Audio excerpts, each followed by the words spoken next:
Less than 24 hours after the Sacramento Kings received the NBA All-Star snub of the century, the Kings respond as a team in the perfect way possible in Indiana. I'll explain right here on Locked On Kings.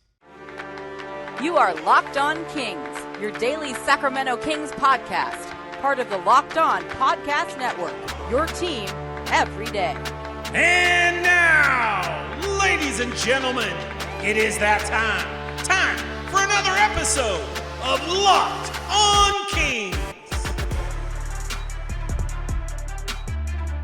Hello and welcome into Locked On Kings, your podcast hub for Sacramento Kings coverage all season long. Today's episode is brought to you by PrizePicks. PrizePicks is the easiest and most exciting way to play daily fantasy sports. Go to prizepicks.com/LockedOnNBA and use promo code all lowercase LockedOnNBA for a first deposit match up to $100. My name is Matt George. I have the privilege of being your host here. I'm a Sacramento sports anchor and reporter for ABC 10 News. And no, I'm not completely over the frustrations and the anger. I've cooled off a little bit. A night's sleep helped with that, but I'm still very peeved that the Sacramento Kings are the only team in both the East and Western Conference playoff pictures, the only top six team to not have a single All-Star, especially considering the fact that both Domantas Sabonis and De'Aaron Fox are putting up numbers and averages that on winning teams in NBA history have never not made the All-Star game, meaning Fox's numbers and Sabonis' numbers are so good that every other player on winning teams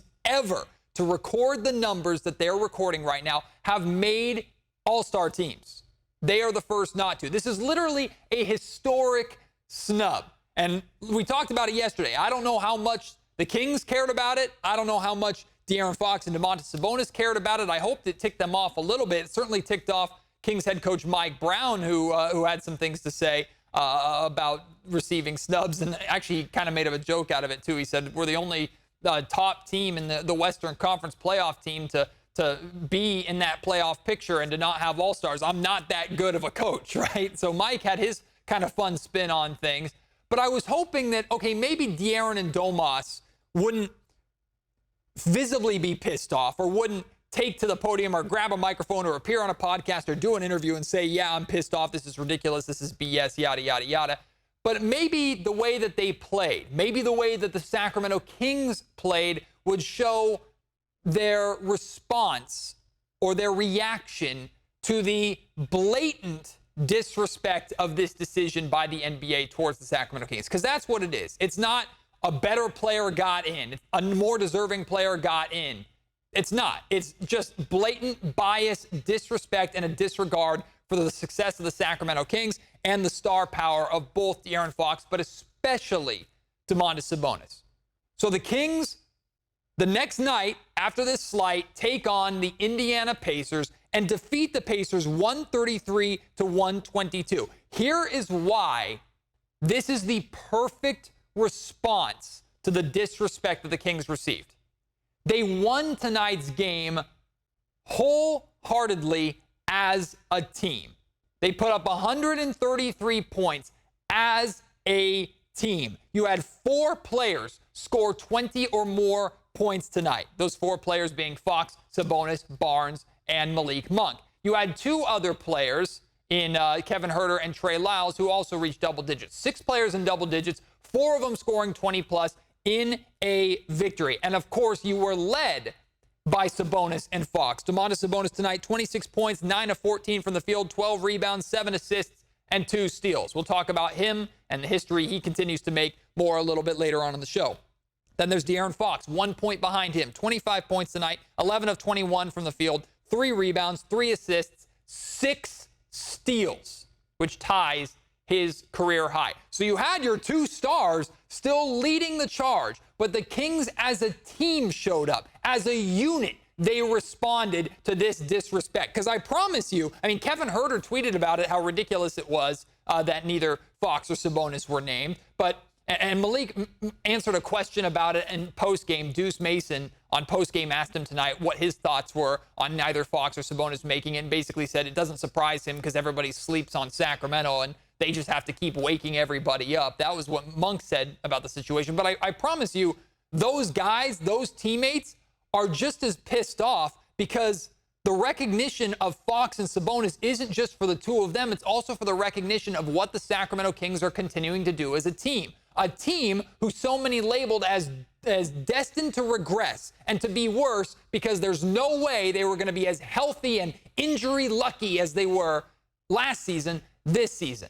Lo and behold, the Kings haven't been as healthy and injury lucky, and yet they're still in a very similar position, 9 games over 500, firmly planted in the playoff picture come All-Star time. This Kings team wanted Fox and Sabonis to get the recognition because it's not just a celebration of their teammates, it's a positive reflection on the entire team. So what does the entire team do? They go and perform, play hard together, defeat an NBA darling team in the Indiana Pacers who has an all-star starter in Tyrese Halliburton on their roster. Of course, there's the obvious playing your former team narrative of Domantas Sabonis taking on his former team in the Indiana Pacers. Of course, that made an impact, but that narrative to me is much smaller than the all-star narrative for this game at least. And to make it as poetic as possible, the Kings as a team play together, send a message, defeat an NBA darling, and they do it in the same city that is hosting the All-Star game, hosting All-Star weekend that only Keegan Murray will be at least at this point in time. We don't know if Malik Monk will make the dunk contest or if any Kings players will make the three-point contest or skills contest or anything at this point in time. So I thought this is just a perfect response. Now, some of you might be going, Matt, isn't this, like I hear what you're saying, but isn't this a understandable take by or doesn't this prove the point of the NBA that the Sacramento Kings are winning basketball games because it's not just Fox and Sabonis that are doing great things, it's so many other players on this Kings team. Wouldn't it have been better, wouldn't it have been more poetic for the Kings to have Fox and Sabonis come out after being snubbed and combine for 80 points and to go off and have these massive performances that nobody could deny? To some extent, yes. I wouldn't have mind seeing Sabonis put up 40 or Fox put up 40. But I think this is a better reflection of who the Sacramento Kings are, who the Sacramento Kings believe they are, and how they are going to approach the second half of the season. You don't want us to be all-stars? Fine. We will go and rest up as a team. We'll get healthy, get right, and we'll respond in the second half of the season the same way we responded after All-Star Weekend last year, where the Kings were the hottest team coming out of the All-Star break last year that helped them secure a 3rd seed and secure home court advantage. The Kings as a 5th seed, maybe they come out hot again, and that's enough for them to move themselves into a home court advantage spot. But they know they're only going to do that. They're only going to succeed as a team. Monty McNair, Mike Brown, the Kings did not make a lot of moves this offseason betting on the internal growth of this Kings team. How can they improve in a playoff series? What would they look like together in the postseason as a team?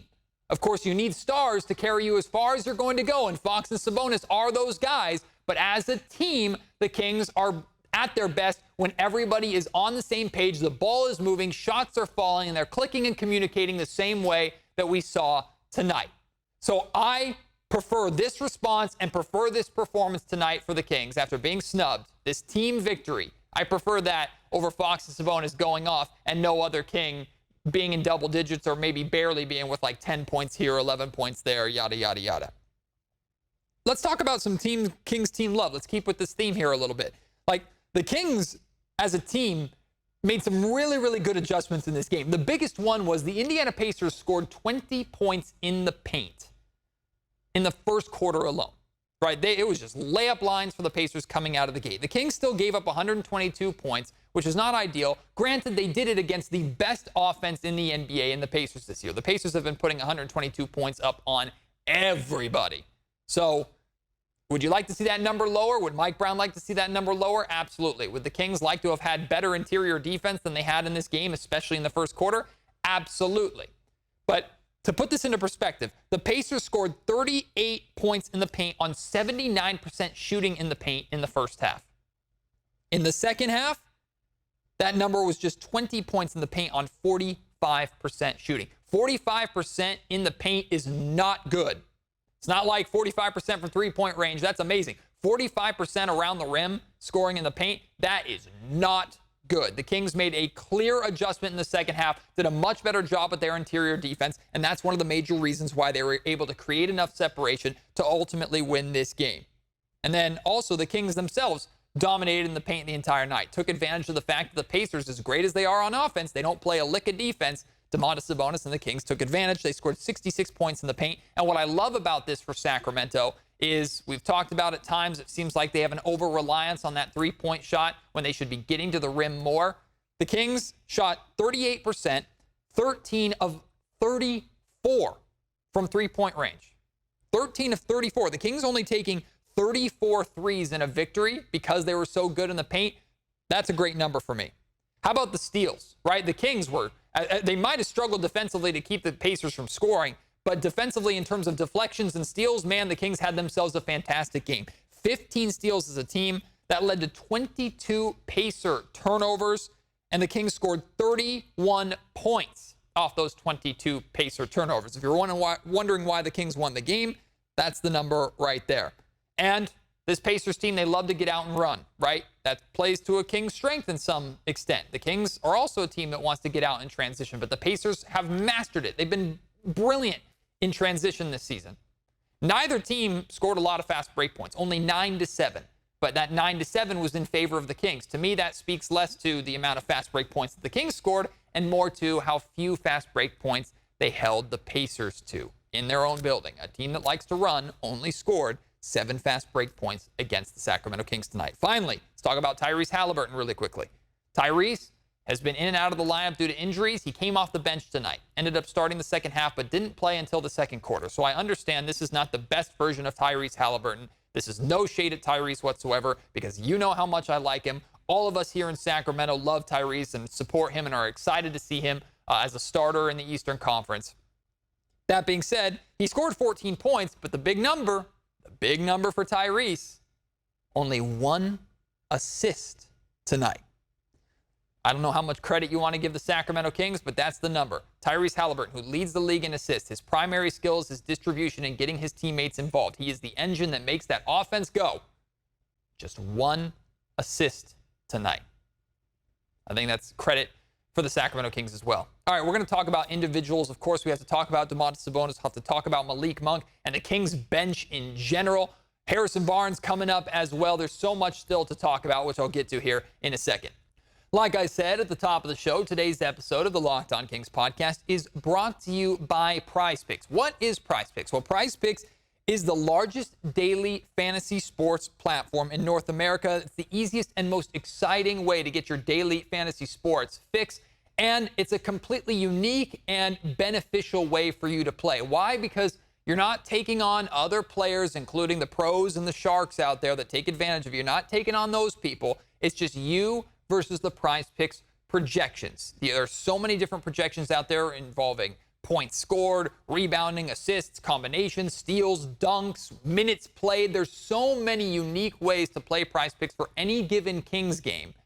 And all you have to do is pick 2 to 6 players, choose if they're going to have more or less than that PrizePicks projection. You can win up to 25 times your money. Plus, they have these safer picks or these more risky picks that if you take the more risky picks, you can win even more money than that. PrizePicks is really, truly the most fun I have ever had playing daily fantasy sports, and I'm not alone. So many Kings media members, so many Kings fans play PrizePicks, and we meet before games and talk about what we're choosing and what we're not choosing. We celebrate each other's little moments that happen in games when we know it helps them or get upset when it hurts them, right? PrizePicks is just a fun way to also build kind of your community fandom as well. Add another element, add another layer to the Kings games that you love so much. Go to prizepicks.com/LockedOnNBA. Use code LockedOnNBA for a first deposit match up to $100. PrizePicks is daily fantasy sports made easy.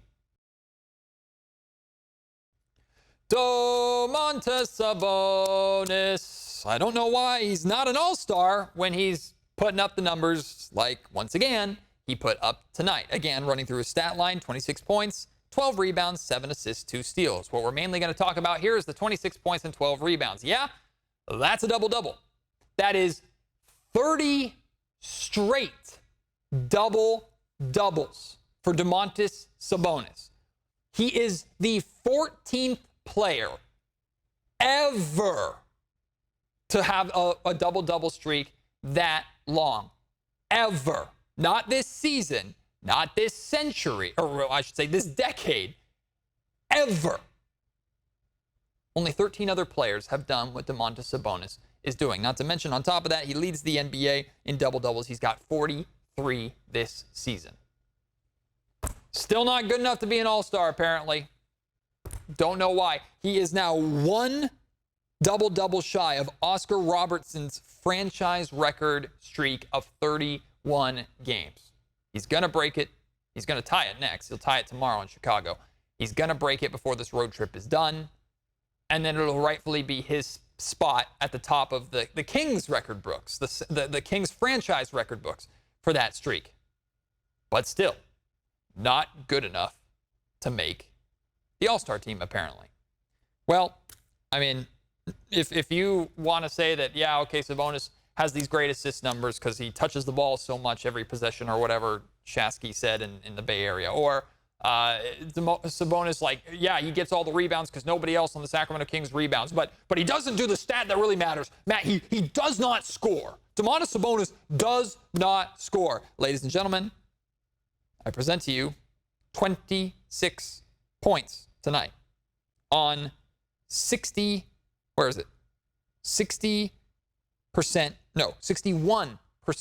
shooting. Efficient scoring, but scoring nonetheless. Domantas Sabonis can put up points when he wants to, and you can tell he was looking to score. He came out of the gate tonight, first possession, post up, bucket. Couple possessions later, got the ball, blows by his defender, one-handed slam dunk. Domantas Sabonis came to play tonight. He sent a message in how he played. Sabonis doesn't really play angry. He gets upset from time to time with getting hit in the face a million times, which I of course, would be too. He also gets upset at the officiating from time to time as well. Sabonis is not an angry person, but he played a little bit angry tonight, and I think we know the motivation why. Have to do with a little all-star snub, maybe. I want to talk about Malik Monk, too, because I was critical of Malik. I've been critical of Malik, and I was frustrated with Malik, especially the Kings' most recent win, which was the win in Memphis. I thought, even though the Kings won that game, I thought the Kings were very erratic. They did a terrible job taking care of the basketball in that game, didn't play to the caliber that they expect and we expect, and Malik Monk was a major part of that. Malik has been in a rut. He's been struggling. He had scored in the last 4 games combined just 22 total points. Tonight, 23 points, 9 of 14 from the field, 6 assists, 5 rebounds, and a steal. All over the stat sheet. Great to see the assists come back as well as the scoring. He had a good bounce to his step. He looked fresh. He looked quick. He looked like he had a pep in his step. He was getting to his spots, knocking down his mid-range shots. I love the fact that he didn't just score 23 points by hoisting a lot of threes. He was trying to get downhill, trying to get to the mid-range, trying to draw the defender in, then dump off to Domas or dump off to someone else to help get that assist tally up. This was Malik Monk basketball, right? This was good energy off the bench with that second unit. And, of course, it inspired the Kings' second unit as a whole to perform exceptionally well tonight. The Kings bench scored, 40 points tonight. 40 combined points. Now, technically, they lost the bench battle to the Indiana Pacers, 44-40. But 3 guys off the Kings bench, only 4 players played off the Kings bench: Kessler Edwards, Trey Lyles, Malik Monk, and who in the world am I forgetting? Davion Mitchell. Those are the 4 players that played off the bench for the Kings. Only 3 of them actually scored, and those 3 combined for 40 points. Trey Lyles had 13 of them. The Indiana Pacers had 5 guys play off the bench, and 4 of them combined for 44 points. Of course, that includes both Tyrese Halliburton and Buddy Hield, who came off the bench. The Pacers have the best bench in the NBA. One of the best benches scoring-wise in NBA history. It's a major strength of that team. So to only be outscored by them when you only had 3 guys score off the bench, to only be outscored by the Pacers bench by 4 points, that is a recipe for success. This Kings bench has struggled mightily recently. They did not play well in the loss to Miami a couple nights ago. Well, here they are putting up 40 points together. Again, Malik Monk having his big game. Trey Lyles having his big game. Davion Mitchell had moments. I also thought Davion kind of looked pretty bad at certain times tonight, too. And then there's Kessler Edwards, who did not score. But Kessler Edwards had great minutes, especially in the first half. I thought Kessler, I don't know who won Defensive Player of the Game crown. I have a feeling it's Kessler. Kessler made some really, really big defensive plays, had some excellent defensive minutes for the Kings tonight against the Pacers. When the Kings couldn't get any stops, Kessler Edwards came in and helped the Kings at least get a little bit of a rhythm on the defensive end of the floor. One of the reasons why I think the Kings were able to turn things around and clamp down on the paint a little bit better was because of Kessler Edwards' presence. Really, really good to see him play. It's weird that the Kings did not play a backup center tonight. Maybe because of the matchup against the speedy Pacers, JaVale McGee or Alex Len. Didn't really make sense. They decided to go small with Trey Lyles at the backup 5 when Domantas Sabonis was out. But Kessler Edwards tonight, I don't know if that probably, I imagine, would have been Sasha Vezenkov's spot had Sasha been healthy. He's still dealing with this ankle injury that's kept him out recently. Or maybe not, because the Kings needed defense, and Kessler Edwards provided that defense. So I wanted to make sure to give him a shout-out and share some love for Kessler because he played really, really well. Shame on you, Matt. You're this far into the podcast. Harrison Barnes had a great game, and once again, you're not talking about him yet. It's intentional. I saved the last segment specifically for Harrison and the obvious trade conversation that has hovered around Harrison, certainly a lot this season, but really over the past couple of seasons that he's been here in Sacramento. We'll have that conversation in just a sec.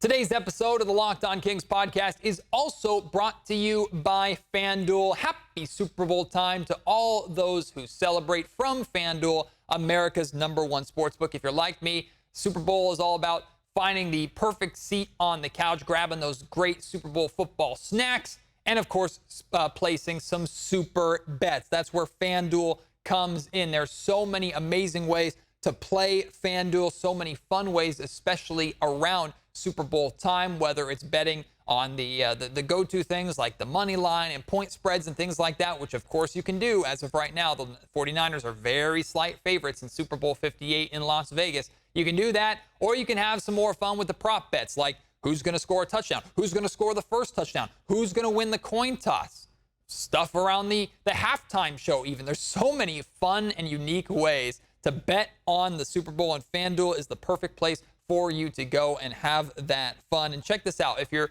new to FanDuel, this is the perfect time for you to sign up. If you want to give Super Bowl betting a try, take advantage of this amazing offer by FanDuel. New customers join today. You'll get $200 in bonus bets if your first bet of $5 wins. So join right now. Place a $5 bet on something to do with the Sacramento Kings and Chicago Bulls tomorrow.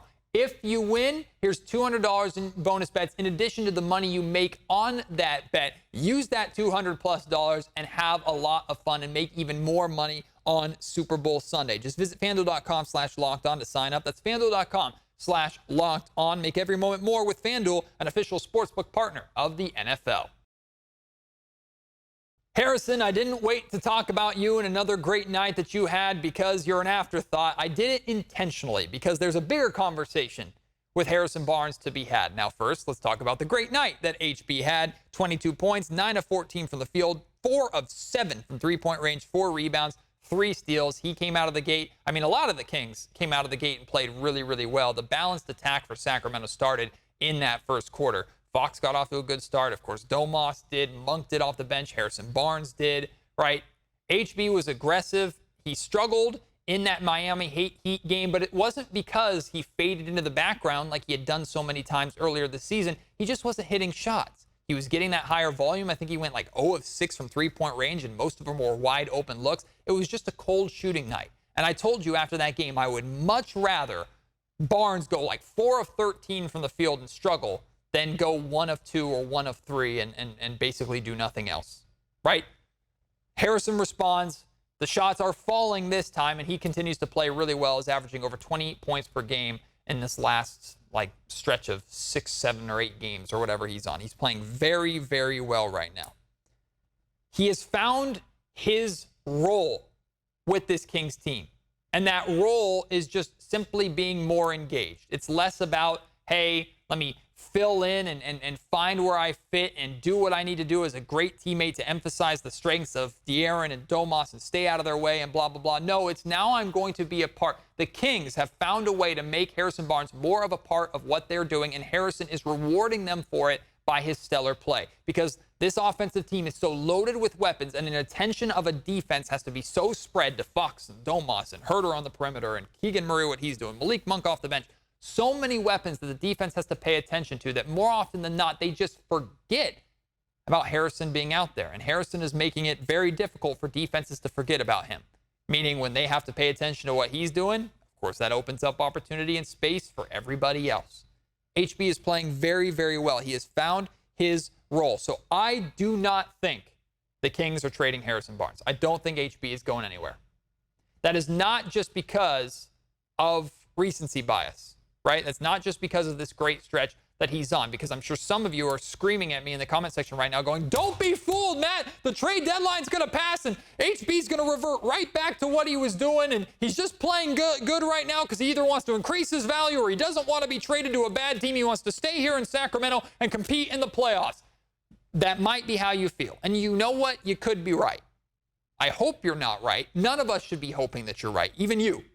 You shouldn't want to be right about that. Because if this is the version of Harrison Barnes that you can get, not necessarily 20 points a game, because that's going to cool off a little bit, but this engaged, this active, and the shot making that Harrison has been providing, if that can carry into the playoffs, oh my goodness, is this Kings team dangerous. But the Kings are in desperate need of players at Harrison's position and Harrison's size. Those wing players, those 6'8", 6'9", long wingspan, lengthy, athletic players. Kings need more of those guys. So if there is a way that they can get through this trade deadline, especially with the efficient Harrison Barnes that they're getting right now, if they can make it through the trade deadline, make some improvements to this roster, and not include Harrison Barnes in those trades to make those improvements, I think that is option A for them. And maybe that was an option that they didn't feel like they had 2 or 3 weeks ago that they realized that they have right now. So that's just my read on the situation. My gut feeling on this trade deadline goes back to the same way I felt earlier on this season, that the Kings, with this core, with this group, are going to ride it out. Get another playoff series minimum of context and make a decision going on from there. If the Kings get into the first round and lose in the first round again because Herter and Barnes disappear and certain guys struggle the same way they did against the Golden State Warriors, then okay, now it's a two series sample size. Now, okay, we're ready to make our decision. Now we've seen enough to know we have to go in a different direction. And I'm just speaking from me personally here. Maybe Monty does feel like he has seen enough and just the right deal isn't out there. That's the case too. The Kings aren't just going to make a deal for the sake of making a deal, especially a deal that could bring in a player that might potentially put them in a tough cap situation that basically caps this team out. And if you don't believe that move is going to ultimately help the Kings actually win a championship, what's the point in capping yourself up at a team that has a ceiling of maybe a second or third round exit? If there is going to be a big move for Sacramento, I think it's Kyle Kuzma or bust at this point. Now, of course, there's always the possibility of those under the radar secret moves, conversations, things that haven't been leaked that Monty might have up his sleeve. That's certainly a possibility, right? Trades that we didn't see coming, like, for example, the Tyrese Halliburton for Domantas Sabonis trade. So I'm not saying that since we haven't heard about it, it's not going to happen.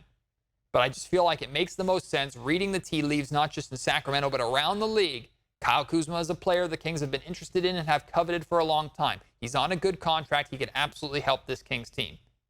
But if the package that it's going to take to get him doesn't make sense, the Kings aren't going to do it. And if they don't make a big trade for Kyle Kuzma, I don't think they're making a big trade for anybody else. There's still a chance they make those minor, smaller, roster bolstering, rotation bolstering moves. Remember last year at the trade deadline, the only move the Kings made was the Kessler Edwards move, where they sent, I think, just a second rounder or something like that to Brooklyn to get him. So it might end up being another boring, uneventful trade deadline. So just prepare yourself for it. I'm not saying that's the right way to approach it or the wrong way to approach it. In fact, why don't you tell me? How are you feeling about how the Kings should approach the trade deadline, which is coming up in 7 days, I think, from now? 7 or 6 days. It's coming up very, very quickly. How do you think the Kings should approach the trade deadline now that we've seen the context of Harrison Barnes is playing better and has more of an established role? Kevin Herter has been playing better. This Kings team seems like they're getting back on the same page a little bit, re-emphasizing their strengths instead of their weaknesses. How are you feeling? How do you think the Kings should approach the trade deadline? Let me know at MattGeorgeSack on Twitter. Email me, mattgeorgesports@gmail.com. Leave your thoughts in the YouTube comment section down below. Like I mentioned, the Kings back to 9 games above 500, have a chance to finally get to that 10 games above 500 mark which is a big mark to get to for any team in any season. They'll take on the Chicago Bulls tomorrow night. Hey, maybe a showcase game, maybe an opportunity to take a look at Alex Caruso, who I would love the Sacramento Kings to go out and try and get, although he might be a little more expensive than what the Kings are willing to give up in order to get him. Who knows? But that's obviously a very winnable game for the Kings, even though it's on the second night of a back-to-back. But look, the longest road trip of the season, it's hard to win on the road, period, no matter who you are, even though the Kings had a lot of success on the road last year. And here they are, 5 games into their longest road trip of the year, and they're 4-1 on this trip. 2 games left, 2 winnable games left. Bulls tomorrow, a day off, and then the Cleveland Cavaliers before they head on home for 2 games before heading out on the road again. So let's see how this Kings team does. Of course, after this Bulls game, you can count on another episode of the Locked On Kings podcast, very similar to this one here from the ABC 10 studios in Sacramento. Appreciate all of you tuning in. Can't wait to have you join me on that next episode. Until then, my name is Matt George. You've been listening to Locked On Kings, part of the Locked On Podcast Network.